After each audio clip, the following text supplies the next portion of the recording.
Je suis Brigitte Bourgade et je suis responsable des archives municipales à la ville de Carmaux. Le récollement, c'est un état des lieux dressé lors du renouvellement de l'exécutif. Donc, il se présente sous la forme d'un procès-verbal de décharge pour le maire sortant et de prise en charge pour le maire entrant, accompagné d'un état sommaire ou détaillé des archives présentes à mairie. C'est une obligation réglementaire découlant des responsabilités légales du maire en matière d'archives. Alors, donc, le maire est responsable donc, au civil et au pénal du maintien de l'intégrité des archives de la commune. Donc, celles produites dans le cadre des compétences de la collectivité comme celles résultant des fonctions régaliennes. En fait, les archives ont une double fonction. Les archives servent à prouver et à justifier donc, des droits de la collectivité.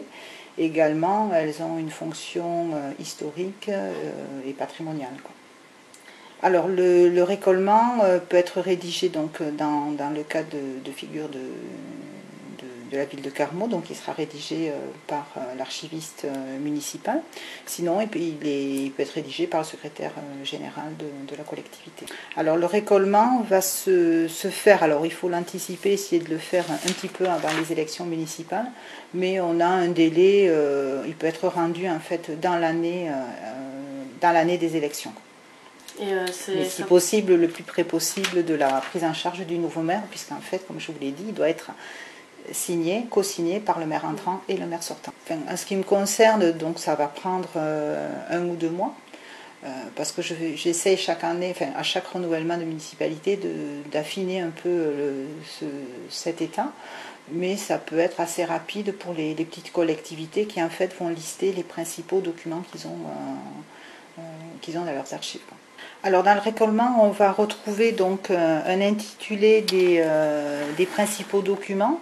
Donc les principaux documents sont l'état civil, le cadastre, les délibérations municipales, les informations concernant les cimetières, les plans, les registres, les budgets et comptes, et éventuellement également les documents qui auront été donnés à la collectivité. Ensuite, donc, il va y avoir une colonne dans laquelle donc, on va préciser donc, les dates extrêmes de ces principaux documents, le nombre d'articles ou le métrage linéaire, et également le lieu, donc la localisation où l'on va pouvoir retrouver ces documents.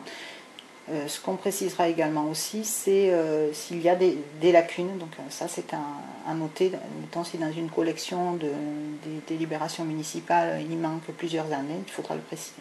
Le récollement est un document déjà qui n'est pas communicable, donc il s'adresse donc, un exemplaire est adressé donc au maire entrant, un exemplaire est adressé donc au maire sortant, un autre restera dans les archives de la commune. On doit même également adresser un exemplaire aux archives départementales.